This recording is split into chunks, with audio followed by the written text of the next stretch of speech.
말씀 선포하겠습니다. 오늘 말씀의 제목은 세례 요한의 죽음이란 제목으로 말씀을 전하도록 하겠습니다.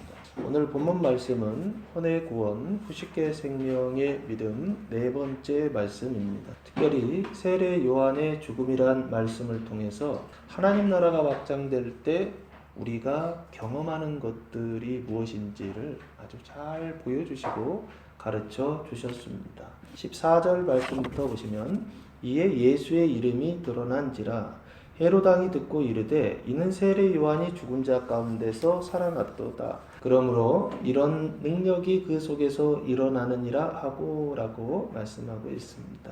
여기 이에 그랬죠. 이에 예수의 이름이 드러났다. 이것 때문에 원인이 되어서 예수의 이름이 드러났다. 결과가 드러났다라는 것이다. 그럼 이 원인이 뭐냐? 마가복음 6장 오늘 본문 바로 앞에 보시면 예수님께서 고향에서 지난주 배척을 당하시고 그리고 나서 12명의 제자들을 파송하시면서 그 일을 통하여서 뭐가 확장됐느냐면 하나님 나라가 확장되었다. 하나님 나라가 세워지고 하나님 나라가 확장되었는데 몇 배로 확장되기 시작했다? 12명의 제자들이니까 12배로 확장되기 시작했다라고 말씀을 드렸어요. 이것이 원인이 되어서 그 결과로 예수의 이름이 드러났다라고 하는 것입니다. 그 예수의 이름이 드러났다라고 하는 것은 예수님 때문에 드러날 수도 있지만 예수님과 함께 12명의 제자들이 복음을 전파하기 시작하면서 예수의 이름이 드러나기 시작했다라고 하는 것입니다. 그 12명의 제자들 때문에 라고 봐도 틀리지 않다라고 저는 생각합니다.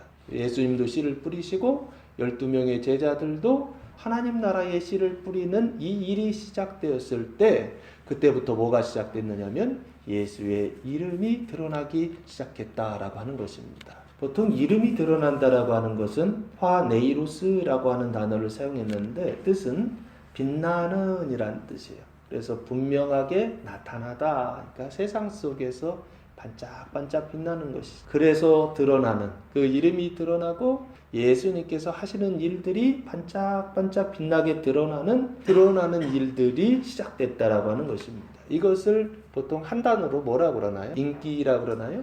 인기. 또 조금 유식하게 말하면 명성이라고 그러죠. 이름이 드러나는 명성이라고 그러는데 예수의 이름이 그 명성이 어떻게 되는 거냐면 드러나고 예수는 명성을 얻는. 이거 좋은 일인가요? 나쁜 일인가요? 명성을 얻기 위해서 사람들 많이 노력하지 않습니까? 여러 가지 수단을 통해서 어떻게 하면 내 이름을 좀 세상 속에 드러낼 수 있을까 노력하는데 예수님도 지금 어떻게 이름이 드러났다는 거예요. 이거 좋은 일이에요? 나쁜 일이에요? 이거는 좋은 일이죠. 그런데 그 결과 이름이 명성을 얻기 시작하면서 나타난 결과를 보면 그 뒤에 세 가지가 지금 나오고 있는데 썩 그렇게 좋은 것 같지는 않아요. 무슨 일이 일어나느냐면 헤롯 왕이 듣고 이르되 이는 세례 요한이 죽은 자 가운데서 살아났도다. 그러므로 이런 능력이 그 속에서 일어나느니라 하고라고 말씀하고 있어요. 그러면서 예수의 이름이 드러나니까 사람들이 이제 말하기 시작했어요. 근데 여기 번역에 헤롯 왕이 듣고 이르되라고 돼 있죠. 그러면 그 뒤에 나오는 얘기는 누가 한 얘기예요? 헤롯 왕이 한 얘기다라고 그렇게 생각할 수 있죠. 저도 처음에는 그렇게 봤어요. 그래서 원어를 찾아서 들어가 보고 그리고 다른 공동 번역이나 새 번역을 찾아서 들어가 봤더니 헤롯 왕이 들었다라고 돼 있고 구분해서 그리고 사람들이 말했다 이렇게 돼 있더라고요. 그러니까 오늘 이 장면이 그냥 이어서 보면 헤롯 왕이 듣고 말했다라고 인과관계로 그렇게 볼 수 있는데 그 내용이 아니고 헤롯 왕이 들었다 그리고 사람들이 말했다 이렇게 구분해서 공동번역이나 다른 번역들은 그렇게 번역을 해놨더라고요. 그래서 저도 그게 더 맞는 것 같아요. 나중에 한 번 더 헤롯이 또 얘기를 해요. 그래서 앞에 얘기했는데 뒤에 또 얘기할 게 뭐 있나 이렇게 생각했는데 앞에 이 얘기가 헤롯 왕 얘기가 아니었다라고 그렇게 보는 게 좀 좋지 않은가 싶어요. 그래서 여기 헤롯 왕이 듣고 라고 되어 있죠. 이 헤롯 왕이라고 하는 단어가 바실류스라고 하는 단어를 사용했는데 뜻은 주권자라고 하는 뜻입니다. 왕이라고 하는 뜻을 가지고 있어요. 그러니까 다스리는 자이죠. 헤롯은 다스리는 자인데 성경에 헤롯이라고 하는 이름이 몇 번 등장을 해요. 근데 그 중에 크게 우리가 기억해야 될 이름이 세 가지. 동명이인. 그러니까 이름이 같은데 그런데 사람이 달라요. 첫 번째 헤롯은 누구냐면 그 헤롯 대왕이라고 그래서 예수님께서 태어나실 때 예수님을 죽이려고 했던 왕이 있었죠. 그 왕도 헤롯이죠. 구분해서 헤롯 대왕이라고 이렇게 부르고, 이 헤롯 대왕은 BC 37년에서 BC 4년까지 이스라엘을 통치했던 사람이에요. 이스라엘 사람은 아니고 이두메 출신의 이방인인데 돈이 많아가지고 로마에 돈 주고서 나라의 통치권을 산 사람, 이 사람이 바로 이 헤롯 왕이에요. 그래서 요 헤롯 대왕이 있고, 그리고 그 헤롯 대왕의 자녀들이 있어요. 10명의 아내들을 통해서 15명의 자녀들을 낳았는데, 역사적으로 보면 그렇습니다. 그런데 그 15명의 자녀들 중에 특별히 오늘 등장하는 요 헤롯은 안디바라고 하는 헤롯인데, BC 4년부터 아버지 죽고 나서 나라가 세 쪽으로 나눠져요. 그래서 분봉왕이라고 부르는데, 이 헤롯 안디바는 BC 4년부터 AD 39년까지 이스라엘을 부분적으로 통치했던 왕이요, 아들입니다. 헤롯 대왕의 아들이고요. 그리고 사도행전에 헤롯이 한 번 더 나오죠. 그 사도행전에 나오는 그 헤롯은 헤롯 아그리파 1세를 얘기하는데 AD 37년에서 AD 44년까지 헤롯 대왕의 손자죠. 이렇게 보시면 좋을 것 같습니다. 그래서 오늘 본문에 나오는 이 헤롯은 누구냐? 헤롯 대왕의 아들 헤롯 안디바다라고 그렇게 보시면 될 것 같습니다. 그 헤롯 왕이 듣고 이르되, 들었다는 거예요. 누구에 대한 소식을요? 예수에 관한 소문을, 그 이름을 들었다라고 하는 것입니다. 들었는데 그 앞에서 아마 사람들이 이렇게 말했던 것 같아요. 이는 예수는 세례 요한이 죽은 자 가운데서 살아났도다라고 그렇게 말을 한 거예요. 예수는 세례 요한이 죽은 자 가운데서 살아났도다. 그 얘기는 지금 세례 요한이 어떤 상태라는 뜻이에요? 죽었다라는 뜻이죠. 이미 죽어 있는 상태예요. 근데 그 죽었던 세례 요한이 지금 어떻게 됐다는 거예요? 살아났다라고 그렇게 사람들이 말했다라고 하는 거예요. 그러므로 이런 능력이 그 속에서 일어나느니라 라고 그렇게 말하고 있어요. 그러니까 자기가 예수는 세례 요한이 살아난 사람이다라고 그렇게 유추하고 그렇게 말하는 근거가 뭐냐? 뭐 이유가 있고 조건이 있다고 한다면 이 능력이 그 속에서, 예수의 속에서 어떻게 하고 있다는 거예요? 일어나는다라는 거예요. 이런 능력이라고 되어 있어요. 이런 능력이라고 하는 건 우선적으로는 누구의 능력이냐면 예수의 능력이죠. 그 예수의 능력은 성경에 보면 크가지 세 가지죠. 첫째는 회개하라 전파하시고, 두 번째는 귀신을 축사하시고, 세 번째는 병을 고치시는 사역. 이게 마가복음 1장부터 지금 6장까지 예수님이 하셨던 가장 큰 사역이에요. 이 사역은 표징이다라고 말씀드렸죠. 하나님 나라를 위한 표징이다라고 말씀드렸어요. 눈에 보이는 것을 통하여 눈에 보이지 않는 메시지를 전달하기 위해서 하나님의 아들 그리스도께서 하신 일이다라고 그렇게 말씀을 드렸습니다. 여기 예수님께서 이런 능력이, 말씀을 전하는 능력이라든지 병을 고치는 능력이라든지 귀신을 쫓아내는 능력이라든지, 이런 능력이 그 속에서 예수 안에서 어떻게 하는 거예요? 일어난다는 거예요. 활동하고 있다는 거예요. 행하고 있다는 거예요. 아주 강렬하게 어떻게 해요? 나온다는 것이죠. 그러면 겉으로 볼 때는 누구? 예수인데 그 속으로 볼 때는 누가 있다는 거예요? 이전에 죽었던 세례 요한의 그 능력이 이 안에 있더라라고 하는 것입니다. 그렇게 사람들이 본 거예요. 그럼 그림으로 그리면 이런 거죠. 겉으로 볼 때는 예수가 있고 그 안에는 누가 보이는? 세례 요한이 보이는. 그래서 그 세례 요한이 예수를 통하여서 어떻게 하고 있어요? 발현되고 있고 나타나고 있는. 그래서 사람들은 예수를 보면서 누구를 보기 시작한 거예요? 세례 요한이 보이기 시작하는. 이게 오버랩되기 시작한 거예요. 예수를 통해서 세례 요한이 보이기 시작하는 거예요. 근데 그 세례 요한이 어떤 세례 요한? 죽었던 세례 요한이 막 보이기 시작하더라라고 하는 것입니다. 그래서 마가복음 8장 28절 말씀해 보시면 예수님께서 제자들에게 사람들이 나를 누구라 하느냐라고 그렇게 물으셨을 때, 그때 28절 제자들이 여짜와 이르되 세례 요한이라고, 더러는 엘리야, 더러는 선지자 중에 하나이다 하면서 제자들이 대답하죠. 예수는 누구다? 세례 요한이다 라고 사람들이 그렇게 생각했다는 거예요. 그리고 그렇게 말했다는 거예요. 예수는 세례 요한이요, 예수는 선지자요, 예수는 엘리야다 라고 사람들이 각자 자기 생각을 그렇게 말했다라고 하는 것입니다. 그래서 여기 예수와 세례 요한을 어떻게 하느냐면 거의 완전히 동일시하는 어떤 그런 모습들, 그런 말들을 볼 수가 있어요. 근데 그 세례 요한은 이미 죽었단 말이에요. 그 죽은 세례 요한이 예수를 통하여 어떻게 지금 나타나고 있고 발현되고 있고 드러나고 있다라고 하는 것을 지금 14절에서 말씀하고 있는 것입니다. 그래서 15절 말씀해 보시면 사람들이 죽었던 세례 요한이 살아났다라고 말하고, 또 15절 어떤 사람은, 어떤 이는 그가 엘리야라 하고 라고 말씀하고 있어요. 어떤 사람은 엘리야다라고 말한다는 거예요. 그 엘리야, 예수가 엘리야다라는 거예요. 그럼 엘리야는 어떤 사람입니까? 구약에 등장하는 사람이죠. 구약에 무슨 일을 했어요? 하나님의 선지자죠. 선지자들 중에서도 어떤 선지자입니까? 아방 때에 고생 많이 했죠. 400명의 바알 선지자와 갈멜산에서 싸우는, 큰 싸움을 하는 그런 선지자, 아주 능력의 선지자 하면 구약에 등장하는 엘리야라고 생각할 수 있죠. 그리고 그 능력의 갑절을 받은 제자 선지자가 하나 더 있죠. 엘리사 선지자. 근데 어쨌든 능력의 선지자 하면 엘리사보다는 엘리야가 또 이렇게 구약에서는 아주 유명해요. 그 이름을 가지고 있어요. 그런데 이 엘리야 선지자는 어떤 선지자인가요? 능력은 엘리사가 더 많았지만 그러나 그 마지막 끝은, 마지막 죽는 모습은 누가 더 나은가 라고 생각했을 때 엘리야가 더 나은 것 같아요. 엘리사는 병들어서 죽어요. 그런데 엘리야는 죽지 않고 불말과 불병거를 타고 요단강 건너편에서 승천했던 사람, 그 사람이 바로 누구인가요?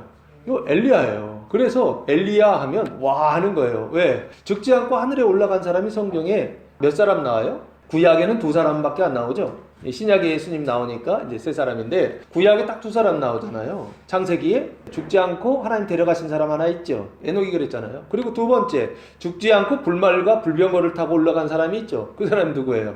엘리야. 이 2사람밖에 없어요. 죽지 않고 승천한 사람은, 하늘에 올라간 사람은 에녹과 엘리야. 창세기 시대 때는 그럴 수 있다고 쳐요. 엘리야 시대 때는 얼마나 타락했느냐고요. 그런데도 어떻게 해요? 자기를 깨끗하게 하고 자기를 거룩하게 하고 온전히 하나님께 자기 자신을 바쳐서, 그래서 결국에는 어디까지?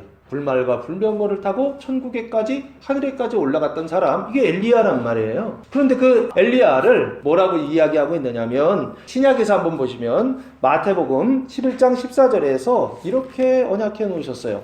예수님께서 세례 요한에 대해서 이렇게 말씀하세요. 만일 너희가 즐겨 받을진대 오리라 한 엘리야가 곧 이 사람이니라 하면서, 이 사람이 세례 요한이에요. 그 세례 요한을 지금 뭐라고 예수님께서 소개하고 있죠?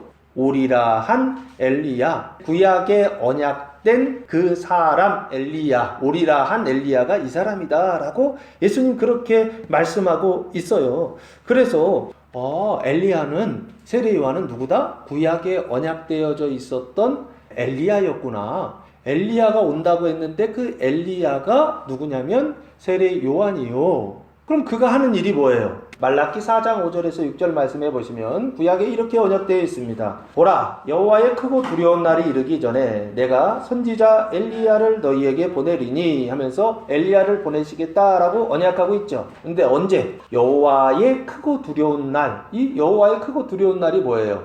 세상이 끝나는 날이죠. 이 날을 성경에서 뭐라 그래요? 종말이라고 그러지 않습니까? 그러니까 종말은 이미 언제 이루어진 거예요?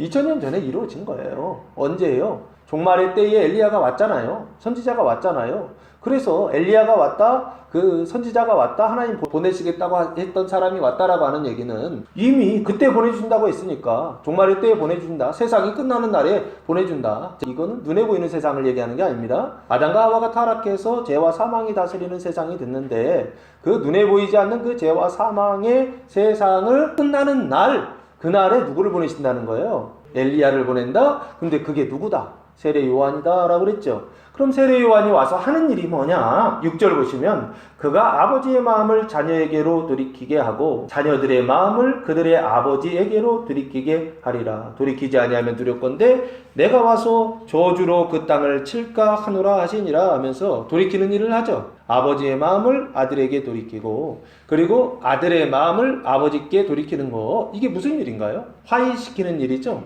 아버지와 아들을 화해시켜서 화목하게 하는 일, 그 일을 누가 하느냐면 이 사자가 지금 하는 것이죠. 돌이키게 하는 거예요. 그러니까 화목하게 하는 것까지는 아니고 돌이키게 하는 거. 이걸 뭐라고 그럽니까?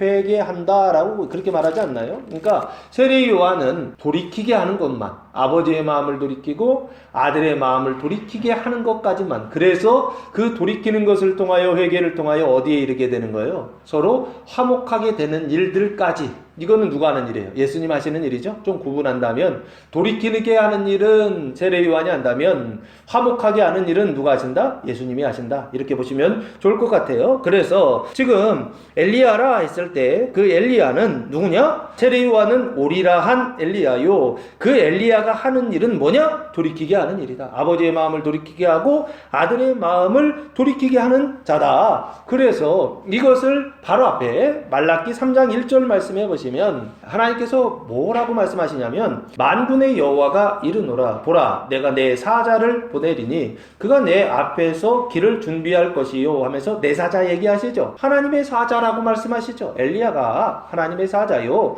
세례 요한이 하나님의 사자였던 거예요. 그 사자라고 하는 단어가 말라크라는 단어입니다. 그 말라기라고 할 때 그 말라기가 말라크예요. 말라크. 근데 나의 사자라는 뜻입니다. 그럼 이 사자가 신약에서는 헬라어로는 뭐라고 번역하냐면 안겔로스라고 번역하고, 그리고 영어로는 뭐라고 합니까? 엔젤, 천사. 우리나라는 천사라고 그렇게 번역하고 사자라고 번역하는데 엔젤이에요. 여기서 이야기하는 이 사자라고 하는 뜻은 보내신 자라는 뜻이에요. 하나님께서 메시지를 주셔서 보내신 자, 그 사람을 하나님의 사자라고 그래요. 그래서 그 뒤에는 좀 구분해서 또 너희가 구하는 바 주가 갑자기 그의 성전에 임하시리니, 사자하고 주는 다른 겁니다. 주가 갑자기 임하시리니 곧 너희가 사모하는 바 언약의 사자가 임하실 것이다. 그 주가 언약의 사자예요. 그러니까 앞에 나오는 사자와 뒤에 나오는 사자는 똑같이 이름은 사자이지만 다른 사자이죠. 앞에는 요한 엘리야를 얘기하는 거고 뒤에 사자는 예수, 지금 메시아를, 지금 그리스도를, 주님을 얘기하는 것입니다. 그래서 요한이라고 하는 사람은 오리라한 엘리야요. 구약에 언약되어져 있는 아버지의 마음을 돌이키게 하고 아들의 마음을 돌이키게 하는 자요.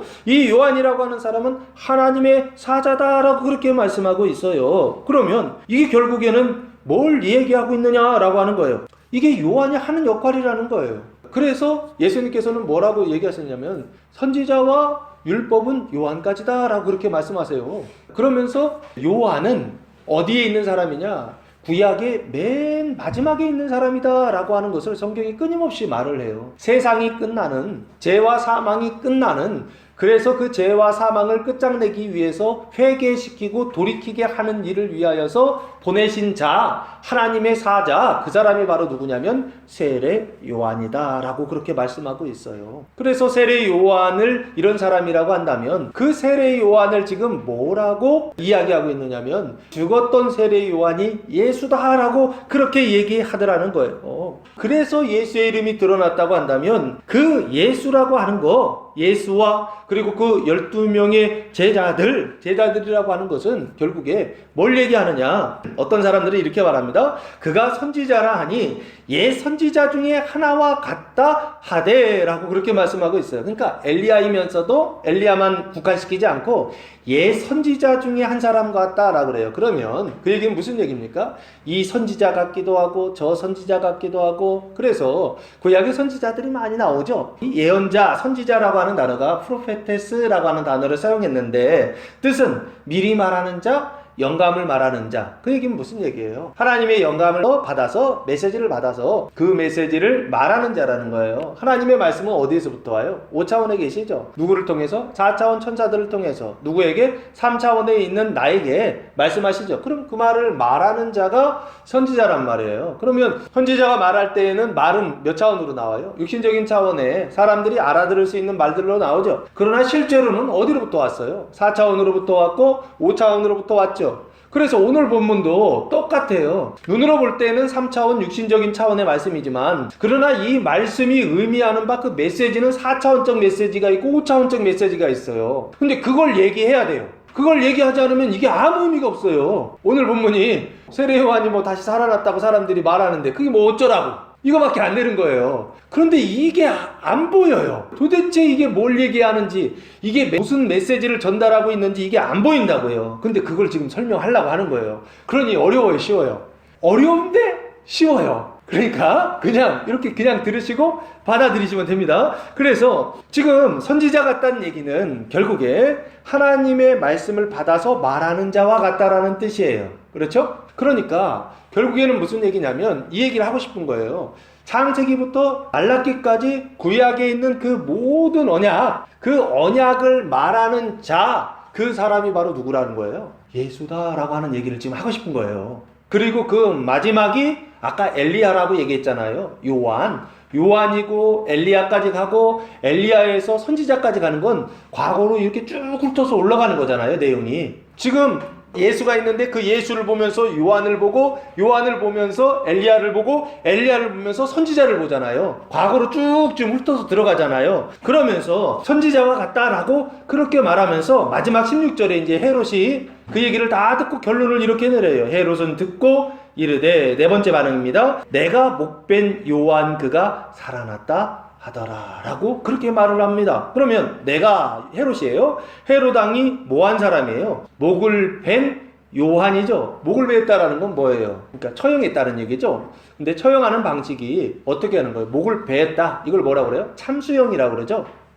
교수는 이렇게 다는 거, 줄에다 달아서, 목 달아서 하는 거, 이걸 교수형이라고 한다면 참수는 목을 자르는 거, 잘라서 참수한 요한, 세례 요한이죠. 요한 그가 살아났다라고 그렇게 말하더라는 거예요. 그러니까 앞에 사람들도 구약의 총체, 선지자들 중에 모세도 선지자라고 그러죠. 아브라함도 선지자라고 그러죠. 그러니까 구약에 나와 있던 선지자의 총체, 전부다라고 그렇게 말하고, 그리고 또 어떤 사람들은 마지막 오리라한 선지자의 시작과 선지자의 끝과 바로 우리 시대에 있었던 세례 요한이라고 하고, 그리고 그것을 누구라고 한다고요? 예수다라고 지금 그렇게 보고 있더라는 거예요. 그러면서 헤롯은 지금 예수의 이름을 들으면서, 예수의 그 명성을 들으면서, 그 이름을 들으면서, 그 이야기를 들으면서 그 예수를 누구라고 지금 생각하는 거냐면 세례 요한이다라고 그렇게 생각하고 말하다라고 하는 것입니다. 그러면 세례 요한과 예수를 뭐 하고 있는 거예요? 분리해서 생각하는 게 아니라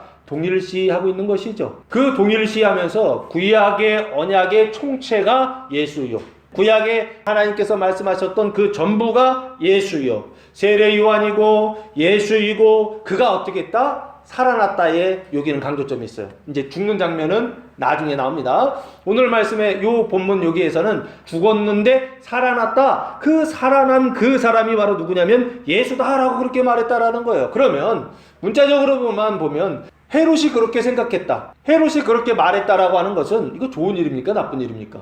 헤롯 왕이 예수의 이름을 듣고 그 명성을 듣고서 이렇게 말하고 알아주었다라고 하는 것은 우리 보통 이거 뭐 좋다고도 생각할 수 있죠. 그런데 세례 요한이 죽인 요한과 예수를 지금 어떻게 하고 있는 거예요? 동일시하면서 그렇게 생각하며 말했다라고 하는 것은 섬뜩한 일이죠. 왜 그렇습니까?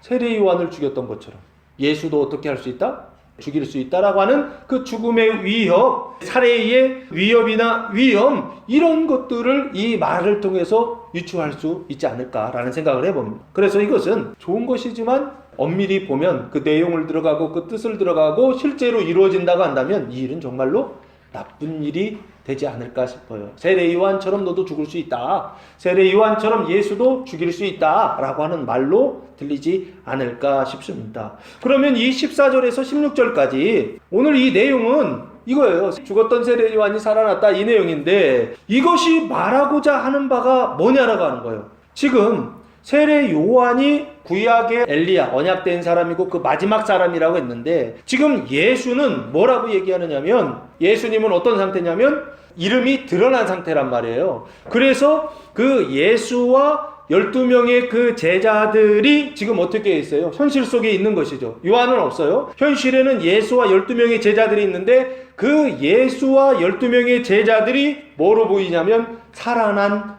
요한으로 보이더라라고 문자적으로는 그렇게 설명하고 있더라는 거예요. 그러면 살아난 요한으로 보인다라고 이야기하는 그것이 의미하는 바는 뭘 얘기하느냐라고 하는 것입니다.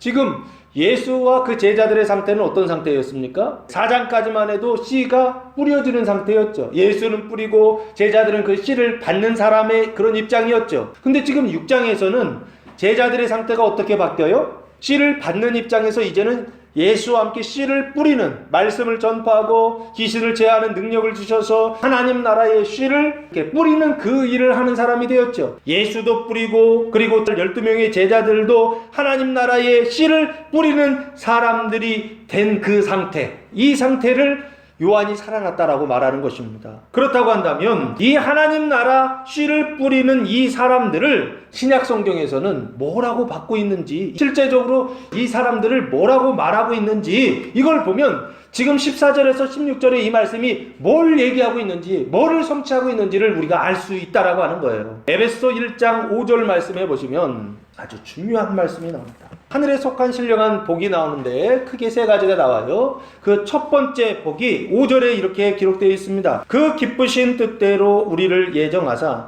예수 그리스도로 말미암아 자기의 아들들이 되게 하셨으니 라고 말씀하고 있어요. 지금 하늘에 속한 신령한 복이 나오는데 그 첫 번째 복이 뭐냐면 자기의 아들들이 되게 하셨다는 거예요. 그 자기가 하나님이세요. 하나님의 아들들이 되게 하셨다는 거예요. 어디에다가 동그라치면 보통 하나님의 아들들 이렇게 우리가 아들에다가 중요하다 생각하잖아요. 하나님의 아들 하면 성경에서는 보통 뭘 얘기할 때 하나님의 아들을 얘기하느냐면 이 거듭남의 은총, 중생의 은총을 얘기할 때 하나님의 아들이라고 하는 단어를 많이 써요. 근데 여기서는 우리가 헷갈리면 안 됩니다. 이 하나님의 아들들이 되게 하는 하나님의 하늘에 속한 신령한 복을 내려주신다 라고 했을 때 이 복이 거듭남이나 중생을 얘기하는 거냐? 예전에 제가 그렇게 설교했어요. 이거 거듭남이라고 봤어요. 그런데 어느 순간부터 이거 거듭남이 아닌 것 같다라는 생각을 하게 됐어요. 왜냐하면 하나님의 아들들이라고 하는 표현이 성경에서 이야기할 때 다른 표현으로 쓰여져요. 그게 어디 있습니까? 로마서 8장 14절 말씀해 보시면 이게 안 보이면 로마서가 안 보입니다. 생명의 성령의 법이 죄와 사망의 법에서 너를 해방하였다라고 하면서 14절에 이렇게 얘기해요. 무릇 하나님의 영으로 인도함을 받는 사람은 곧 하나님의 아들이라 라고 돼 있죠. 여기 비슷하죠?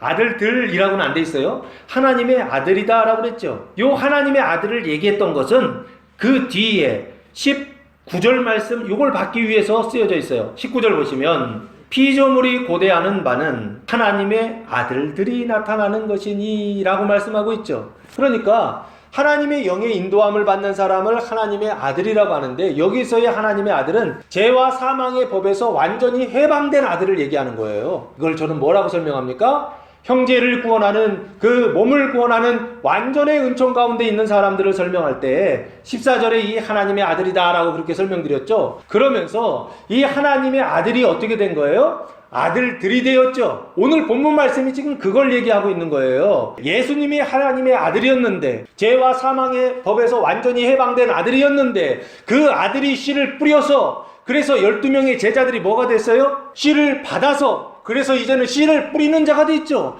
그 씨를 뿌리는 자를 하나님의 아들이라고 얘기한다고요. 근데 아들이 하나가 아니죠. 이제는 예수님도 있고 12명의 제자들도 씨를 뿌리는 하나님의 아들을 뿌리는 하나님의 나라를 뿌리는 자들이 됐죠. 하나님의 씨, 하나님의 말씀을 하나님의 아들들, 천국의 아들들을 뿌린다라고 성경이 그렇게 비유로 말씀하고 있어요. 그러면 지금 이 얘기가 말하는 바는 뭘 얘기하는 것이냐라고 했을 때 세례 요한이 살아났다라고 하는 것은 하나님의 아들들이 되게 하셨다라고 하는 그 언약의 말씀이었던 것입니다. 오늘 이 본문 말씀이 뭘 얘기하느냐? 세례 요한이 살아났다라고 하는 14절부터 16절까지의 이 말씀이 뭘 얘기하느냐라고 했을 때 구약의 총체, 세례 요한이 다시 살아났다. 그 살아난 자들이 누구냐면 예수와 예수의 제자들을 지금 얘기하는 겁니다. 그 예수와 그 예수의 제자들을 서신서에서는 뭐로 받고 있느냐면 하나님의 아들과 그 하나님의 아들들의 나타남으로 그렇게 보고 있더라는 거예요. 그래서 하늘에 속한 신령한 복을 받는 그 언약의 말씀이 있어야 그래야 그것을 통해서 우리가 믿음을 갖고 그 믿음을 통하여 그 은총을 받는다고요. 뭐가 구원을 받는?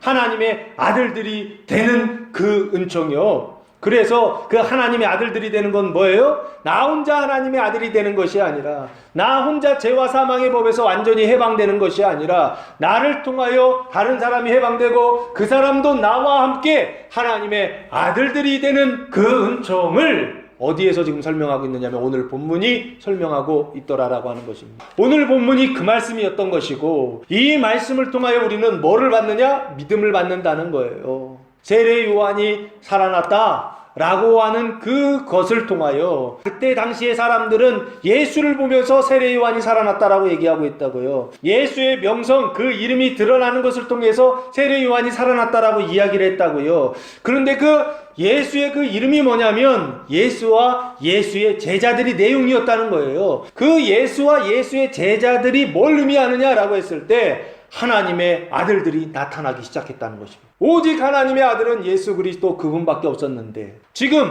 6장이 지나면서 누가 나타나기 시작하느냐? 하나님의 아들들이 나타나기 시작했다고 누가 말하기 시작했던 거예요? 피조물들이 말하기 시작하고 사람들이 말하기 시작했다라고 하는 것입니다. 이게 바로 하늘에 속한 신령한 첫 번째 복입니다. 오늘 본문이 그걸 말하고 있어요. 하나님의 아들들이 나타나기 시작했다라고 하는 거예요. 그러면 그게 언제 나타났습니까? 2000년 전에 나타났죠. 그럼 2000년 전에 이미 뭐가 시작됐다는 거예요? 하나님의 아들들이 나타나는 일이 시작되었다라고 신약이 지금 언약하고 있는 것이요. 그래서 서신서에서 그걸 받아서 그 복을 받을 것이다 라고 얘기하지 않고 하나님의 아들들이 되게 하셨다라고 과거형으로 쓰고 있는 것입니다. 왜? 이미 예수님과 그 제자들을 통하여 하나님의 아들들이 나타났기 때문에 그렇다는 거예요. 그 말씀을 오늘 마가복음에서 기록하고 있고, 그 말씀을 통하여 우리가 믿음을 가지라는 것입니다. 그 말씀을 받아들이라는 것입니다. 하나님의 아들들이 나타났고, 그 하나님의 아들들이 나타나리라고 하는 언약을 오늘 이 신약 복음서에서 언약하고 있고, 그게 서신서에서 성취되고 있고, 또한 지금 우리 이 교회 안에서 하나님의 아들과 하나님의 아들들이 나타나는 그 언약이 경험되고 체험되고 성취되고 있다라고 하는 것을 오늘 본문이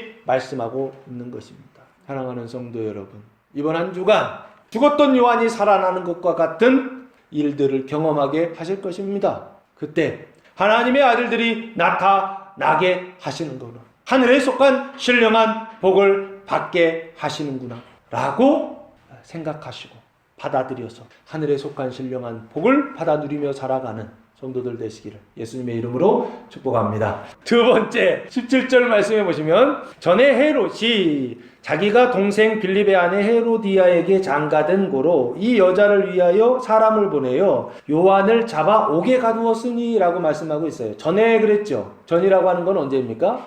그때 당시에 현재의 입장에서 봤을 때 과거라고 하는 뜻이죠. 과거에 일어나는 겁니다. 과거에 있었던 일을 두 가지 크게 설명을 해요. 그 중에 첫 번째가 이거예요. 전에 헤롯왕이 자기가 동생, 헤롯이 동생 빌립의 아내, 그 헤롯의 동생이 누구냐면 빌립이에요. 그래서 이 빌립도 원래 이름이 뭐냐면 헤롯 빌립이라고 그렇게 부릅니다. 근데 엄마가 달라요. 헤롯 대왕이 있고 대왕 밑에 엄마가 열이에요. 열인데 이복 동생이죠. 동생인데 친동생은 아니고 이복 동생 빌립의 아내 헤로디아에게 장가든 고로 그랬죠. 이 헤로디아도 족보로 보면 이복 형제의 조카예요. 그러니까 무슨 뜻이냐면 헤로디아의 아버지가 누구냐면 이 아리스토블루스라고 하는 이름의 사람인데, 이 아리스토블루스가 헤롯 대왕의 아들이에요. 헤롯 대왕의 아들 중에 오늘 본문에 등장하는 헤롯 안디바가 있고, 그리고 헤롯 빌립이 있고, 이 헤로디아의 아버지도 아리스토블루스도 누구냐면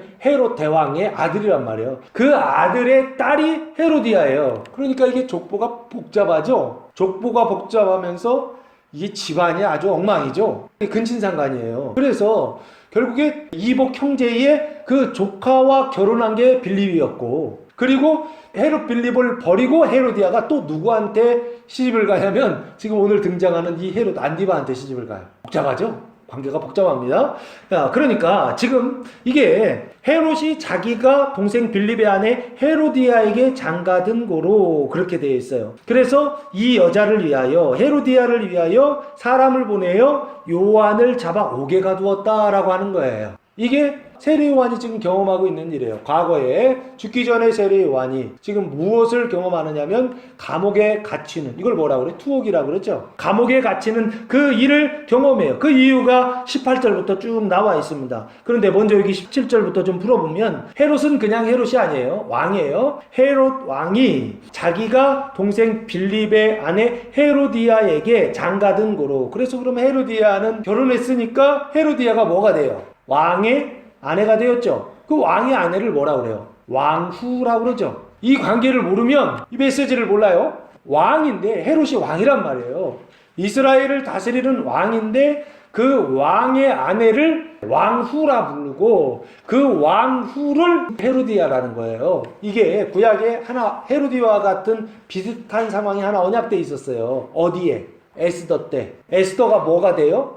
왕후가 되지 않습니까? 그 왕후가 되는 그 언약 있잖아요. 그 언약, 왕후가 되기 이전의 상태가 헤로디아라고 보시면 돼요. 그 헤로디아를 뭐로 바꾸시는 것이냐면 에스더로 바꾸시는 그 사건이 오늘 본문의 말씀이라고 그렇게 보시면 된다고요. 그 에스더의 언약이 성취되는 말씀이라 보시면 돼요. 그래서 이 여자를 위하여 사람을 보내어 요한을 잡아, 하나님의 사자이죠. 요한을 잡아오게 가두었다라고 그렇게 말씀하고 있어요. 언제 가두었습니까? 마가복음 1장 14절 말씀해 보시면 세례 요한이 투옥되는 장면이 나와 있습니다. 근데 간단하게 나와 있어요. 마가복음 1장 14절, 요한이 잡힌 후 예수께서 갈릴리에 오셔서 하나님의 복음을 전파하여 하면서 예수 사역은 언제부터 시작됐어요? 요한이 투옥된 때부터 시작됐죠. 요한이 갇힌 이후부터 예수님의 사역이 시작됐어요. 이 갇혔다라고 하는 게 감옥에 갇힌 이 사건을 지금 이야기하고 있는 거예요. 그런데 그 갇힌 이유가 뭐냐? 18절 말씀해 보시면, 이는 요한이 헤롯에게 말하되 동생의 아내를 취한 것이 옳지 않다 하였음이라. 말 때문에 그렇다는 거예요. 요한이 말했는데 그 말 때문에 요한을 감옥에 가두었다, 지금 그 얘기를 하고 있는 거예요. 그러면 요한이 헤롯에게 한 말은 뭘까요? 헤롯은 왕이라고 그랬죠. 그래서 이 왕한테 말하는 것은, 왕은 정치인이거든요. 그래서 정치적인 발언이에요. 왕한테 말하는 것은 정치적인 발언이에요. 그런데 동조하는 발언을 했나요? 반대하거나 대적하는 발언을 했나요? 반대하는 발언을 해요. 그 내용, 뒤의 내용을 보면 대적하고 적대적인 발언을 합니다. 그런데 이 말하다라고 하는 단어가 문법적으로 보면 레고라고 하는 단어를 사용했는데 미완료 시제를 사용하고 있어요. 미완료라고 하는 것은 뭐냐면 과거로부터 지금까지 계속 이어지고 있어요. 끝이 안 나고 계속 이어지고 있다는 얘기예요. 그 얘기는 무슨 얘기예요? 그만 좀 말해라 라고 했는데 계속 말하는 거예요. 여러 번 말하는 거예요. 말했는데 지금도 어떻게 하고 있는 거예요? 그거를 과거에 말했던 것과 지금 말하는 그것을 어떻게 해요? 야, 이제 지금 그만해. 알았습니다. 이제는 그만 얘기하겠습니다. 이러면 미완료가 아니에요. 근데 세례 요한이 지금도 그것을, 자기가 했던 그 말을 수정하지 않고 계속 그것을 고집하고 있다라고 하는 그런 뜻으로 보시면 좋을 것 같아요. 여러 차례 말했다는 거예요. 뭐라고요? 동생의 아내를 취한 것이 옳지 않다. 동생의 아내를 취한 자, 그 사람이 누구예요? 헤롯이었죠. 그 동생의 아내를 취한 것. 그러면은 이거는 뭡니까? 세상에서 봤을 때 결혼한 여자예요. 근데 그 결혼한 여자인데 그 여자는 누구예요? 제수 씨인 거죠. 내가 형이고 동생이 있는데 그 동생의 아내를 지금 어떻게 한 거예요? 취한 거, 뺏은 거거든요. 그러니까 세상에서 이걸 뭐라 그러냐고요? 불륜이라고 하지 않습니까? 간통이라고 하잖아요. 우리나라 간통법이 없어졌는데 인권이라고 하는 이름으로 간통법이 없어졌어요. 인권이라고 하는 이름으로 여러 가지가 지금 없어지고 있어요. 인권이라고 하는 이름으로 막 없애고 있어요. 자, 그러면 여기 다시 보시면 동생의 아내를 취한 것이 옳지 않다라고 하는 것이 정치적인 발언이에요. 그런데 세례 요한은 정치인이 아니에요. 종교인이란 말이에요. 그래서 이 발언은 철저하게 종교적인 발언이었어요. 그런데 정치인이 들어서 정치적인 발언으로 들은 거예요. 내용은 뭡니까? 그 성경의 율법에 나오는 그 올바른 의의를 얘기하고 있는 거예요. 이 사람이 했던, 헤롯이 했던 그 부도덕이나 어떤 잘못을 지금 책망하고 있는 내용이에요. 근데 그 내용이 뭐냐면 불륜이에요. 동생의 아내를 취한 것이고 음행이에요. 그 음행이 어디로부터 오나요? 탐심으로부터 온다 그러지 않았습니까? 탐심으로부터 자기 자신을 탐하면 교만이 오고, 그리고 다른 사람을 탐하면 음행이 온다라고 그랬잖아요. 그리고 물질을 탐하면 그 물질을 탐하는 것도 음행이다라고 하지 않습니까? 자기 외에 다른 것을 탐하면 다 음행이다라고 성경이 말하고 있더라고요. 다른 나라를 탐할 때도 음행이라고 그래요. 이스라엘이 애굽을 의지할 때도 음행이라고 하고, 바벨론을 의지할 때도 음행이라고 하고, 물질을 의지할 때도 음행이라고 그래요. 그래서 음행이라고 하는 것이 여러 가지 뜻을 가지고 있어요. 여기서도 보면 결국에 이 탐심으로부터 나오는 음행, 그 불륜이 옳지 않다라고, 합법적이지 않다라고 그렇게 지금 요한이 말했다는 거예요. 이것을 신앙적으로 말하면 뭐라고 말할 수 있습니까? 푸시케 사망이라고 설명했던 것입니다. 이 푸시케 사망, 이것이 옳지 않다라고 그렇게 말했다라고 하는 거예요. 그러면 한번 보세요. 이렇게 말해서 세례 요한이 고난을 받는 것이죠. 이렇게 말하지 않았다고 한다면 투옥되지도 않고 감옥에 갇히지도 않았겠죠. 그렇다고 한다면 이렇게 말해서 고난을 받고 이렇게 말해서 투옥을 받았다고 한다면 이 일은 도대체 무슨 일일까요? 뭘 하고 있는 일이었을까요? 세례 요한이 도대체 뭘 하고 있었을까요? 요한계시록 17장 1절 말씀해 보시면 이 일을 위한 것이 아니었는가라는 생각을 해봅니다. 또 7 대접을 가진 7 천사 중 하나가 와서 내게 말하여 이르되 이리로 오라. 많은 물 위에 앉은 큰 음녀가 받을 심판을 내게 보이리라 라고 말씀하고 있어요. 여기 보시면 큰 음녀라고 되어 있죠. 물 위에 앉아있는 큰 음녀가 있다는 거예요. 근데 그 음녀가 받을 심판을 쭉 17장에서 기록하고 있다는 얘기예요. 그 음녀가 받을 그 심판을 지금 어떻게 하고 있느냐면 세례 요한이 투옥되는 그것을 통하여서 보여주고 있다라고 하는 것입니다. 세례 요한의 투옥은 결국에 뭘 의미하느냐? 큰 음녀가 받은 심판을 의미하는 것이요. 그래서 지금 오늘 이 말씀이 이 세례 요한의 투옥이라고 하는 것이 결국에 무슨 메시지를 전달하고 있느냐? 이게 말씀이거든요. 이 말씀을 통하여 우리 안에 그 믿음을 주시고 그 믿음을 통하여서 그 은총을 베풀어 주시는데 그 은총, 그 메시지가 뭘 얘기하고 있느냐라고 했을 때 지금 이거요. 큰 음녀가 받을 심판을 말씀하고 있고 언약하고 있고 그리고 그것이 성취되고 있더라라고 하는 것입니다. 그것을 어디에 기록해 놓았습니까? 에베소서 1장 7절 말씀해 보시면 요한의 투옥은 결국에 음녀의 심판이요. 사도 바울은 그 음녀의 심판을 뭐라고 설명하고 있느냐? 에베소 1장 7절에 이렇게 설명하고 있는 거 아니냐는 거예요. 우리는 그리스도 안에서 그의 은혜의 풍성함을 따라 그의 피로 말미암아 속량 곧 죄사함을 받았느니라 라고 말씀하고 있어요. 그러면서 지금 속량을 얘기하고 있죠. 하늘에 속한 신령한 복 2번째 복이 나오는데 그 복이 바로 뭐냐면 속량이에요. 근데 그 속량이 뭐냐면 죄사함이에요. 근데 그 죄사함을 사도 바울은 조금 더 구체적으로 로마서 8장 23절에서 뭐의 속량이냐라고 했을 때 이렇게 규정하고 있어요. 그뿐 아니라 또한 우리 곧 성령의 처음 익은 열매를 받은 우리까지도 속으로 탄식하여 양자될 것 곧 우리 몸의 속량을 기다리느니라 라고 말씀하고 있죠. 똑같이 속량이 나오죠. 근데 다른 점이 하나 더 있어요. 몸의 속량이라고 규정하고 있죠. 속량은 속량인데 그냥 속량이 아니죠. 내가 속량 받을 때는 무슨 속량이요? 내가 처음 속량 받을 때에는 그때는 씨가 뿌려지는 속량, 칭의중생을 얘기하는 것이고, 그리고 여기서의 속량은 몸의 속량을 얘기하고 있죠. 그 몸의 속량은 뭐다? 나를 통하여 씨가 뿌려져서 내가 씨를 뿌려서 형제들을 구원을 받는 그것을 형제 구원이라고 했고 완전이라고 했고 그것을 몸의 속량이라고 사도 바울은 말씀하고 있더라는 거예요. 그러면 오늘 본문 세례 요한이 투옥되었다, 세례 요한이 고난을 받는다, 세례 요한이 이 헤로디아 때문에 감옥에 갇혔다라고 하는 건 뭘 위한 것이냐? 그 헤로디아의 심판, 큰 음녀의 심판, 그 몸의 속량을 위한 일이었다라고 마가복음에서 언약하고 있고 기록하고 있고 말씀하고 있더라라고 하는 것입니다. 오늘 본문이 투옥됐다라는 게 도대체 뭐를 메시지로 말씀하고 있느냐? 몸의 속량, 하늘에 속한 신령한 복, 몸의 속량을 받았다라고 하는 것을 뭐하고 있는 거냐면 언약하고 있는 그 말씀이더라는 거예요. 세례 요한의 그 감옥에 갇히는 그 사건이 뭘 의미하느냐?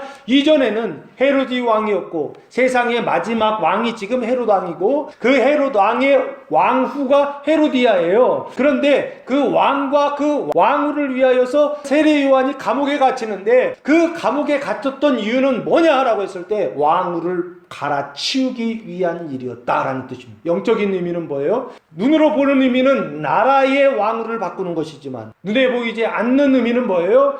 우리의 마음속에 하늘에 있는 왕후, 가짜 왕후, 내 마음속에 있는 큰 음녀 헤로디아를 바꾸는 그 일을 위하여 세례 요한이 어디에 들어가 있더라?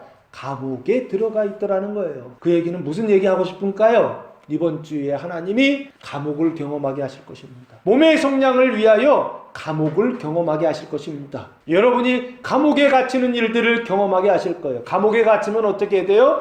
자기 마음대로 할 수가 없습니다. 감옥의 그 법을 따라야 돼요. 감옥에서 구속을 따라야 돼요. 그래서 구속받는 장소가 감옥이죠. 이번 주에 여러분을 구속하실 것입니다. 요한이 구속됐던 것처럼 몸의 성량을 위하여 여러분을 구속하실 것입니다. 놀라지 말고 당황하지 말고 구속되기 시작하면, 내 맘대로 안 되기 시작하면, 내 몸이 내 맘대로 안 되고, 내 생각이 내 맘대로 안 되고, 내 감정이 지정이가 내 맘대로 안 되고, 내 영이 내 맘대로 안 되면, 내가 지금 하나님을 잘 섬기고 있는데도 그렇게 가고 있어요. 하나님이 지금 뭐 하시는 것이다? 큰 음녀를 심판하시고 그 몸의 속량을 이루시기 위하여, 형제들이 구원받는 그 일을 성취하시기 위하여, 그래서 우리 가정이 생명의 공동체가 되고 이 교회가 그리스도의 몸된 생명의 공동체 되게 하시려고 어디에 갇히게 하시는 일? 감옥에 투옥되게 하시는 일을 하시더라 라고 하는 걸 성경이 기록하고 있고, 이번 주에 그걸 경험할 거예요. 그때 놀라지 마시라고. 몸이 내 맘대로 안 되고, 마음이 내 맘대로 안 되고, 관계가 내 맘대로 안 되고, 사람들이 내 맘대로 안 될 때 투옥됐구나, 감옥에 갇혔구나. 그런데 감옥에 갇히는 게 목적이 아니라 그 감옥에 갇히는 그것을 통하여 뭐가 갇힌 거예요? 세례 요한이 갇히죠. 그 세례 요한은 뭐라고요? 구약의 끝이라고 했잖아요. 그 구약의 끝이 뭐라고요? 큰 음녀라고요. 그 음녀가, 내 몸속에 있는 그 음녀가, 내 형제들 속에 있는 그 음녀가 심판을 받게 하시려고 주님께서 무슨 일을 하시더라? 감옥에 갇히게 하시는 일을 하셨고, 그리고 초대교회도 하셨고 지금도 하실 것이다 라고 하는 걸 성경이 메시지로 우리한테 전달하고 있더라는 것입니다. 그럼 이거 좋은 일입니까?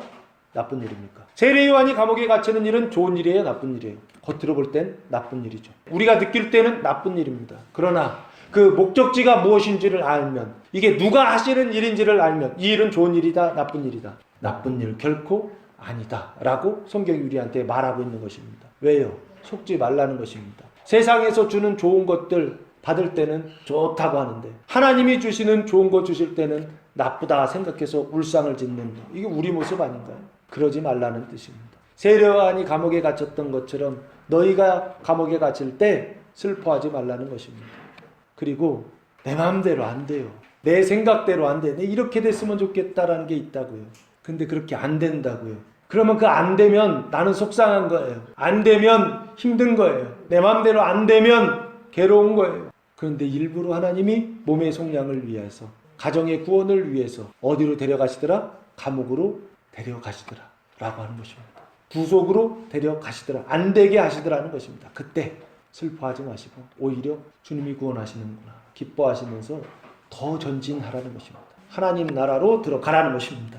그래서 18절 말씀해 보시면 그 이유가 옳지 않다라고 말하고 나서 19절에 헤로디아가 요한을 원수로 여겨 죽이고자 하였으되 현실은 어땠느냐면 하지 못했다라는 거예요. 실제로 마음으로는 죽이고 싶었어요. 헤로디아는 누구를 죽이고 싶어요? 요한을 죽이고 싶었어요. 왜? 원수로 여겼다라고 하는 거예요. 그래서 그 원한을 갚기 위해서 죽이려고 했는데 하지 못했다는 거예요. 능력은 있는데 하지를 못해요. 왜 못했습니까? 20절 때문에 그래요. 헤롯이 요한을 의롭고 거룩한 사람으로 알고 두려워하여 보호하며 또 그의 말을 들을 때에 그의 번민을 하면서도 달갑게 들음이더라 라고 말씀하고, 헤롯이 보호하고 있는 거예요. 누가? 헤로디아는 죽이려고 하는데 왕이 보호하고 있는 거예요. 왜 보호하고 있어요? 요한을 의롭다라고 여기는 거예요. 거룩하다라고 그렇게 알고 있는 거예요. 그래서 두려워했다는 거예요. 요한을 두려워했지만 실제로는 하나님을 두려워한 것이죠. 의롭고 그 거룩함, 그 안에 있는 그것을 두려워한 것이죠. 그래서 어떻게 해요? 보호한 거예요. 백성들이 또 따르니까요. 보호하며 또 그의 말을 들을 때에, 요한의 말을 들을 때에 말을 들었다는 것이죠. 요한이 말을 할 때 그 말을 여러 번 들었던 거예요. 그러면서 어떻게 해요? 크게 번민을 하면서도 괴로웠다는 것이죠. 번민을 하면서도 달갑게 들었다. 이 달갑다라는 단어가 헤데모스라고 하는 단어인데 감미롭게 기쁨으로 들었다라고 하는 뜻입니다. 그래서 그렇게 들어서 투옥되었지만 죽지는 않는 그런 상태에 있었다라고 하는 것입니다. 이 일을 하나님께서 계획하시고 이 일을 하나님께서 하셨다고 한다면 이 일을 하신 이유와 목적이 뭐냐? 큰 음녀의 심판을 위한 고난이요. 그 큰 음녀가 끝나 몸의 속량을 받는, 형제가 구원을 받는 그 일, 가정이 구원을 받고 공동체가 구원을 받는 그 일을 위하여 하나님께서 하셨던 일이다라고 봐야 된다 생각합니다. 그리고 나서 세 번째는 이제는 세례 요한의 죽음이 나옵니다. 21절 말씀해 보시면 마침 기회가 좋은 날이 왔으니 곧 헤롯이 자기 생일에 대신들과 천부장들과 갈릴리의 기인들로 더불어 잔치할세라고 말씀하고 있어요. 기회가 왔다는 거예요. 기회인데 이건 누구한테 기회입니까? 기회가 좋은 날이 왔으니 누구한테? 우리가 볼 때 세례 요한한테는 기회라고 생각되지 않죠. 우리가 투옥됐다고 한다면 이게 우리한테 기회가 아니란 말이에요. 헤로디아한테는 기회라고 여겨지는 거예요. 우리한테는 기회라고 안 느껴져요? 말씀이 없는 사람한테는 기회라고 안 느껴져요? 그러나 말씀이 있는 사람들을, 씨를 뿌리는 사람들, 예수가 살아났다라고 이런 소리를 듣는 사람들, 감옥에 투옥되는 사람들, 이 사람들한테는 이게 뭐로 보이냐면 기회로 보여요. 찬스로 보이기 시작합니다. 그래서 헤로디아에게는 기회가 좋은 날이 왔어요. 그러나 세상적인 눈으로 봤을 때 세례 요한이나 그 제자들이 봤을 때는 기회가 아니죠. 절망적인 순간이죠. 날이 왔으니 곧 헤롯이 자기 생일에 대신들과 천부장들과 갈릴리의 기인들로 더불어 잔치할세. 그 기회가 언제냐면 헤롯의 생일이었어요. 그 생일날 누구를 초청하냐면 대신들은 누굽니까? 고관들이란 뜻이에요. 높은 지위에 있는 사람들, 천부장은 뭡니까? 1000명의 군사들을 가지고 있는 사람들이죠. 1000명의 지휘관을 천부장이라 해요. 천부장이 하나가 아니죠. 천부장들이죠. 그리고 갈릴리의 귀인들이라고 되어 있죠. 그럼 갈릴리의 귀인들이라고 하는 단어가 프로토스라고 하는 단어예요. 뜻은 최상의, 먼저, 시작이라고 하는 뜻이에요. 그러니까 백성들 중에서도 으뜸이 되는 사람들을 얘기하는 것이죠. 귀인들과 더불어 뭐하고 있었냐면 잔치할세, 연회를 베풀었다는 거예요. 그 연회 자리에는 뭐가 있나요? 음식이 있고 술이 있고 그리고 음악이 있고 춤이 있으면 더 금상첨화이겠죠. 그래서 그 잔치를 하는데 22절 헤로디아의 딸이 친히 들어와 춤을 추어 이건 시켰다는 게 아니에요. 스스로 들어왔다는 거예요. 헤로디아의 딸이 스스로 들어와서 시키지도 않았는데 스스로 들어와서 춤을 추었다는 거예요. 그래서 헤롯과 그와 함께 앉은 자들을 기쁘게 앉으라 라고 말씀하고 있어요. 그래서 사람들이 아마 제가 봤을 때 술이 있으니까 아마 취기가 있고 그리고 막 춤추고 놀고 있는데 딸까지 와가지고서 막 하니까 얼마나 예쁘고 귀엽겠어요. 내 친딸은 아니에요. 딸의 이름은 살로메예요. 살로메는 빌립의 딸이에요. 동생의 딸이에요. 그런데 그 동생의 딸이 엄마하고 결혼했으니까 아버지라고 해줘야 되는데 인정을 안 해주면 얼마나 힘들겠어요. 그런데 와가지고 막 춤도 춰주면서 축복해주니까 얼마나 기분이 좋았겠어요. 지금 그래서 기쁘게 앉으라 시기와 그 흥을 막 더해준 거예요. 그러니까 왕이 흥분해가지고 이렇게 말합니다. 그 소녀에게 이르되 무엇이든지 내가 원하는 것을 내게 구하라. 내가 주리라 그래요. 무엇이든지예요. 무엇이든지 구하면 주겠다 이래요. 그리고 나서 심지어는 아웃라인을 이렇게 정하여 23절 보시면 또 맹세하기를 무엇이든지 내가 내게 구하면 내 나라의 절반까지라도 내게 주리라 하면서 내 나라, 왕국에 대한 얘기들을 해요. 이게 그냥 나온 얘기가 아니죠. 오늘 이 주제가 하나님 나라 얘기를 하고 싶었던 거예요. 그런데 헤롯의 나라와 하나님 나라로 바뀌어질 때 그때 어떤 일이 일어나느냐, 이런 일들이 일어난다라고 하는 얘기를 지금 설명하고 싶은 거예요. 그래서 내 나라의, 헤롯의 나라의 그 절반까지, 근데 이 헤롯의 나라는 이스라엘 전체는 아니고 분봉왕이라 했잖아요. 갈릴리 지역의 그 땅을 얘기하는 겁니다. 갈릴리 지역의 그 나라의 절반까지라도 주리라 하거늘 맹세를 합니다. 24절 그가 나가서 그 어머니에게 말하되, 헤로디아죠? 헤로디아에게 말하되 내가 무엇을 구하리이까? 그 어머니가 이르되 세례 요한의 머리를 구하라 하니 주저하지 않죠. 그리고 어떻게 해요? 고민하거나 생각하지 않죠. 그러면서 누구를 딱 지목해요? 세례 요한.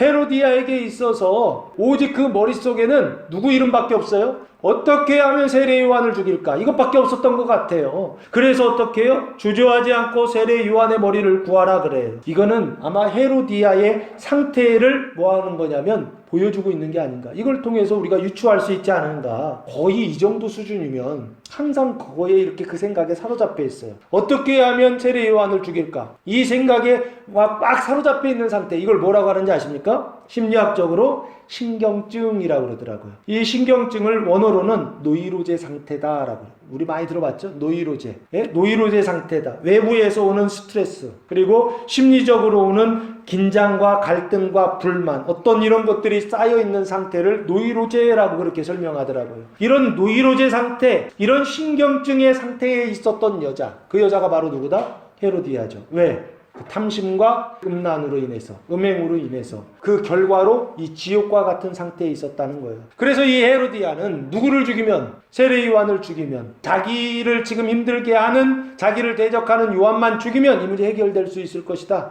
라고 생각하지 않았을까 싶습니다. 그러나 오히려 이것은 하나님은 그 일을 역으로 사용하세요. 그게 하나님의 경륜입니다. 신기할 정도입니다. 25절 말씀해 보시면, 그가 곧 왕에게 급히 들어가 구하여 이르되 세례 요한의 머리를 소반에 얹어 곧 내게 주기를 원하옵나이다 하니 하면서 살로메가 왕에게 급히 들어가죠. 그래서 구하죠. 뭐라고 합니까? 세례 요한의 머리를 소반에 얹어 내게 주기를 원한다. 여기 하나가 더 첨부되죠. 소반이라고 하는 단어가 첨부되죠. 쟁반이에요. 쟁반. 작은 쟁반에다가 담아서 내게 주기를 원한다 라고 그렇게 말합니다. 그러자 26절, 왕이 심히 근심했다는, 나라의 절반까지도 준다라고 했던 맹세했던 사람이 이거 가지고 근심할 이유가 뭐가 있나요? 심히 근심했다라고 하는 것은 갈등이 있었다는 얘기죠. 갈등이라고 하는 건 뭐예요? 죽이면 안 된다라고 하는 갈등이 있었던 것이죠. 헤롯이 세례 요한을 죽였을 때 어떤 결과가 올지 헤롯은 아마 직감하고 있지 않았을까 싶어요. 헤로디아는 그런 거 몰라요. 그냥 신경증 노이로제에 걸려서 쟤만 죽이면 내 불행이 없어질 것이다 이렇게 생각했을지 몰라요. 그러나 헤롯은 그렇지 않아요. 아주 정치적인 사람이에요. 여우 같은 사람이란 말이에요. 그래서 이거 죽일 수도 없고 살릴 수도 없고 진퇴양난의 어떤 그런 상태에 있지 않았을까 싶습니다. 그래서 심히 근심했다는 거예요. 이 근심하다라고 하는 단어가 펠위포스라고 하는 단어를 사용했는데 매우 슬프다라는 뜻이에요. 근심하고 매우 슬픈 상태에 빠지게 됐다는 거예요. 왜? 그러고 싶지 않았던 것이죠. 그러나 자기가 맹세한 것과 그 앉은 자들로 인하여 그를 거절할 수 없었다는 것입니다. 그 앉은 자들이 누구예요? 손님들을 말하는 것이죠. 그 손님들로 인하여서 그 말을 해놓고서 지키지 않으면 뭐가 되느냐 말이에요. 왕의 어떤 권위나 체면이 손상된단 말이에요. 그러면 안 되기 때문에 거절할 수 없었다는 거예요. 죽이기는 싫은데 거절할 수는 없는 이런 상태에 있었다라고 하는 거예요. 그래서 27절 결론은 어떻게 되느냐? 왕이 곧 시병 하나를 보내요. 요한의 머리를 가져오라 명하니 그 사람이 나가 옥에서 요한을 목베요 라고 말씀하고 있죠. 여기 아주 중요한 단어가 나옵니다. 왕이 곧 시병 하나를 보내요. 호위병입니다. 궁에서 그 궁을 지키는 병사이죠. 호위병 하나를 보내요. 요한의 머리를 가져오라 명령합니다. 그래서 그 사람이 나가 옥에서 요한을 어떻게 합니까? 목베요. 머리를 가져와야 되니까 목을 베어야 되죠. 목을 베었다라고 하는 것입니다. 이 목베다라고 하는 단어가 아포케팔리조라고 하는 단어를 사용했는데 뜻은 목을 자르다라는 뜻이에요. 이 목을 자라서 처형하는 것을 참수형이라고 합니다. 그래서 눈에 보이는 건 참수형이지만 실제적으로 이 참수형은 뭘 얘기하느냐라고 했을 때 요한의 머리를 자르는 것은 언약이더라는 거예요. 표징이더라는 것입니다. 그 언약이 무엇입니까? 눈에 보이는 것을 잘라서 눈에 보이지 않는 것을 시작하는 언약입니다. 그게 뭐냐면 눈에 보이는 요한의 목을 베어서 그 머리와 몸을 어떻게 해요? 분리하는 언약이요. 이게 바로 27절에 요한이 목베어 죽는 언약이요 표징이다라고 하는 것입니다. 그래서 이것을 통해서 그러니까 분리하는 게 목적이 아니에요. 세상 왕의 그 통치로부터 분리하는 언약이에요. 그 분리하는 그것을 무엇을 통해서? 세례 요한의 벌받음을 통하여. 세례 요한은 죄가 없고 의롭고 거룩한 사람임에도 불구하고 대신 벌을 받아서 그래서 뭐가 분리가 돼요? 세상 왕으로부터 분리되는 언약. 그 언약이 바로 참수형의 언약이다 라고 그렇게 보였습니다. 그래서 그것으로 끝나지 않고 무엇을 하는 거냐면 눈에 보이지 않는 머리와 몸을 연합하게 하고 붙이는 언약, 이 언약이 27절 참수형의 언약이 아닐까 싶습니다. 좀 더 구체적으로 보시면 에베소 1장 22절 말씀해 보시면 이 몸과 머리를 이렇게 설명하고 있습니다. 또 만물을 그의 발 아래에 복종하게 하시고 그를 만물 위에 교회의 머리로 삼으셨느니라 하시면서 머리가 나오죠. 그가 누구예요? 그리스도를 얘기합니다. 그리스도가 뭐가 되신다? 교회의 머리가 되신다라고 되어 있죠. 그리고 23절에 교회는 그의 몸이니 만물 안에서 만물을 충만하게 하시는 이의 충만함이니라 하면서 몸을 얘기하고 있죠. 그래서 그리스도가 머리가 되시고 교회가 몸이 되죠. 그런데 그 몸된 교회가 원래는 어디에 붙어 있었느냐? 헤롯의 머리에 붙어 있었더라는 거예요. 헤롯 왕의 그 주권 아래 있었다는 거예요. 육체적으로 볼 때는 몸과 머리인데, 근데 이것이 눈에 보이지 않는 사람으로 보고 눈에 보이지 않는 존재로 볼 때에는 헤롯이 머리가 되는 거예요. 왕이 머리가 되고 통치가 되고 주권이 되고 그 몸이 이스라엘이 되고 백성들이 되는 거라고요. 예루살렘이 되는 거라고요. 그래서 지금 어떻게 해요? 요한이 목베 여는 것을 통하여서 표징이죠. 우리한테 메시지를 전달하고 있더라는 거예요. 뭐가 목이 베어지는 것입니까? 그 음녀가 심판을 받고 그리고 그것을 요한계시록 18장입니다. 이 참수형은 결국에 뭐의 성취냐? 18장 2절의 성취라고 봐야 되지 않는가 싶습니다. 힘찬 음성으로 외쳐 이르되 무너졌도다 무너졌도다 큰 성 바벨론이요 귀신의 처소와 각종 더러운 영이 모이는 곳과 각종 더럽고 가증한 새들이 모이는 곳이 되었도다 하면서 지금 뭐가 무너져요? 바벨론이 무너지죠. 그 바벨론이 무너졌다. 그 바벨론의 패망을 뭐로 지금 설명하고 있는 거냐면 세례 요한의 목베임으로 설명하고 있더라라고 하는 것입니다. 세례 요한의 목베이는 이 말씀이 있어서 우리는 이 말씀을 통하여서 우리는 이제는 세상 왕으로부터 목이 베어졌구나. 이제는 세상 왕으로부터 분리되었구나. 세상의 왕으로의 그 통치로부터 분리가 되었구나 라고 하는 것을 표징으로서 보여주는 말씀이 오늘 이 본문 말씀이더라 라고 하는 것입니다. 그래서 원래는 우리가 어디 붙어 있었냐면 세상의 통치에 붙어 있었고 세상의 왕에 붙어 있었고 그 왕의 통치는 무엇입니까? 통치의 수단은 죄와 사망이었다고요. 그 죄와 사망이 요한이 목베이는 그 사건을 통하여 목이 베어져서 머리와 몸이 분리가 되는 그 현상을 오늘 이 본문 말씀에서 우리에게 설명하고 있더라는 거예요. 그러면서 그 머리와 몸이 이제는 뭐로 바뀌는 거냐면 골로새서 1장 18절 말씀해 보시면 그는 몸인 교회의 머리이시라. 그가 근본이시요 죽은 자들 가운데서 먼저 나신 이시니 이는 친히 만물의 으뜸이 되려 하심이라. 그는 누구예요? 그리스도죠. 몸인 교회의 머리시다라고 그렇게 말씀하고 있죠. 그래서 하나가 되는 어떤 걸 지금 말하고 있죠. 요한이 목베어져 있지 않다고 한다면 세상의 끝 그 종말의 때에 요한이 목베어 있지 않았다고 한다면 그 왕으로부터 그 목베이는 어떤 그런 현상들이 실제적으로 세상의 주권으로부터 주권이 끝나는 그 일들이 나타난다 안 나타난다? 나타나지 않겠죠. 근데 오늘 본문이 그걸 우리한테 설명하시는 겁니다. 그 오늘 본문이 그걸 우리에게 표징으로서 가르쳐주고 있는 것입니다. 세례 요한이 목베었던 것처럼 너희도 목베었다는 것입니다. 그 주권이 끝났다는 것입니다. 그 통치가 끝났다는 것입니다. 세상 왕의 다스림이 끝났다는 것입니다. 헤롯 왕의 다스림이 끝났다는 것입니다. 바벨론의 성이 무너졌다는 것입니다. 그 음녀가 심판을 받고 바벨론이 멸망했다라고 하는 것입니다. 그리고 나서 주님이 하셨던 일들을 통하여서 어떻게 해요? 이제 돌이키는 것이 되어서 화목하는 일들이 예수님 하시는 일이다 라고 그렇게 보시면 좋지 않을까 싶습니다. 그래서 이것을 에베소서 1장 11절 말씀에서 뭐라고 말씀하고 있느냐면 세례 요한이 목베이는 게 표징이고 그 목베이는 것은 세상 왕의 통치가 끝나는 것이요 그 세상 왕의 통치가 끝났을 때 그것을 통해서 우리가 받는 신령한 복이 뭐냐라고 했을 때 이렇게 설명하더라는 거예요. 에베소서 1장 11절 말씀에 모든 일을 그의 뜻의 결정대로 일하시는 이의 계획을 따라 우리가 예정을 입어 그 안에서 기업이 되었으니 하면서 하나님의 기업이 되었다라고 말씀하고 있어요. 오늘 이것을 이제는 내가 세상의 기업이었고 세상의 소유였는데 이제는 세례 요한의 이 목배임을 통해서 표징으로서 아주 분명하게 메시지를 전달하고 있는 것입니다. 끝났다는 거예요. 세상 왕의 통치는 끝났다는 거예요. 우리의 삶 속에 경험되더라도 이 말씀을 붙들고 끝났다라고 하는 거예요. 출애굽을 했다라고 하는 거예요. 이제는 70년 포로 생활을 끝나고 돌아왔다라고 하는 거예요. 이제는 성전 짓고 예루살렘 성전 쌓고 그리고서 에스도 그 왕권, 하나님 나라의 왕권을 어떻게 하라는 것입니까? 성취하고 쟁취하라라고 하는 말씀으로 세례 요한이 목베이는 이 사건이 성경의 마가복음에 기록되어 있는 것이 아닌가.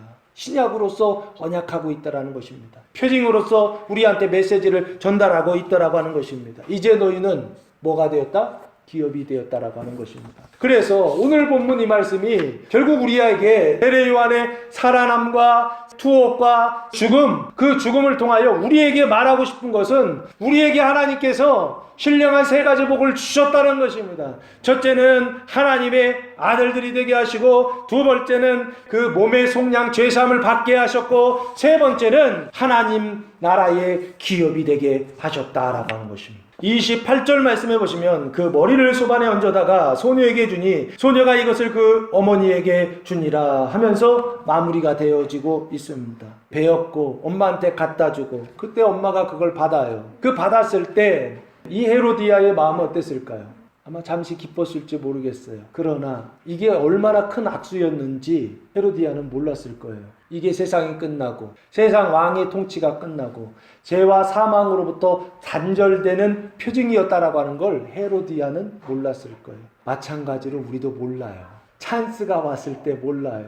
좋은 기회가 왔을 때 몰라요. 하나님이 잔치자리를 이렇게 배설해 놓고 그리고 나서 이제는 세상에 몸이 베어지는 어떤 그런 일들이 막 나타나고 톡 되고 살아나는 어떤 일들을 주님 보여주실 때 그게 뭔지를 몰라요. 그래서 어떻게 해요? 세상 주는 기쁨에 잠깐 기뻐하죠. 하나님 주시는 이 기쁨에는요 오히려 슬퍼하죠. 우리 믿는 사람들, 제자들이 이거 보았을 때, 요한의 제자들이 이거 보았을 때 어땠을까요? 또 예수와 예수의 제자들이 이거 보았을 때 어땠을까요? 섬뜩했을 것 같아요. 이 얘기 들었을 때. 그러나 이것은 섬뜩한 일도 아니에요. 위협되는 일이지만 오히려 이 일을 통하여 하나님의 나라는 더 굳건하게 세워진다라고 하는 걸 성경이 말씀하고 있다라고 하는 것입니다. 29절 요한의 제자들이 듣고 와서 시체를 가져다가 장사하니라. 너무나 슬픈 일이죠. 근데 이 일은 슬픈 일이 아니다. 오늘 기록된 이 말씀을 통하여 우리는 이제 세상과는 끝났구나. 이제 세상이 나에 대한 소유권은 끝났구나. 세례 요한이 목 베이는 이 사건을 통하여 목이 베어졌고 이제는 진짜 머리가 되시는 참된 머리가 되시는 예수 그리스도에게 붙어서 그리스도의 몸된 교회가 돼서 생명의 공동체가 되었구나 라고 하는 것을 오늘 본문을 통하여서 보고 듣고 깨달으시고 이번 주에 하나님께서 그 자리로 여러분을 데려가실 때 믿음으로 기쁨으로 받으셔서 하나님의 확장된 나라가 여러분의 가정 속에서 또한 교회, 이 생명의 공동체와 이 민족과 나라 가운데서 더 굳건하게 세워지게 되기를 예수님의 이름으로 축원합니다. 기도하겠습니다. 사랑과 은혜가 풍성하신 아버지 하나님, 감사와 찬송과 영광을 올려드립니다. 이번 주간 하나님께서 하나님의 나라를 확정하실 때 우리에게 경험케 하시는 그 일들을 통하여 세례 요한이 다시 살아나고 그리고 세례 요한이 투옥되고 세례 요한이 목 베이는 일들과 같은 표징들이 우리의 삶 속에 경험되고 체험될 때에 하나님 그 일들을 통하여 놀라워하지 말게 하시고 그 일들을 통하여 당황하지 말게 하시고 그것 때문에 슬퍼하지 말게 하시고 사로잡히거나 구속되지 말게 하시고 오히려 오늘 이 말씀을 통하여 이제는 끝났구나. 그 능력과 심판을 받았구나. 바벨론이 멸망했구나. 이제는 세상의 주권이 나에게 어떤 행사도 할 수 없다라고 하는 말씀으로 받게 하셔서 우리에게 주신 그 하나님 나라를 빼앗기는 것이 아니라 그 하나님 나라가 확장되고 더 굳건하게 세워지는 가정과 교회와 나라와 이 민족이 되게 하여 주시옵소서. 이제는 우리 주 예수 그리스도의 은혜와 하나님 아버지의 무한하신 사랑하심과 성령의 교통하심이 사랑하는 성도들 머리 위에와 가정 위에와 교회 위에 이제로부터 영원토록 함께 하시기를 간절히 축원하옵나이다. 아멘.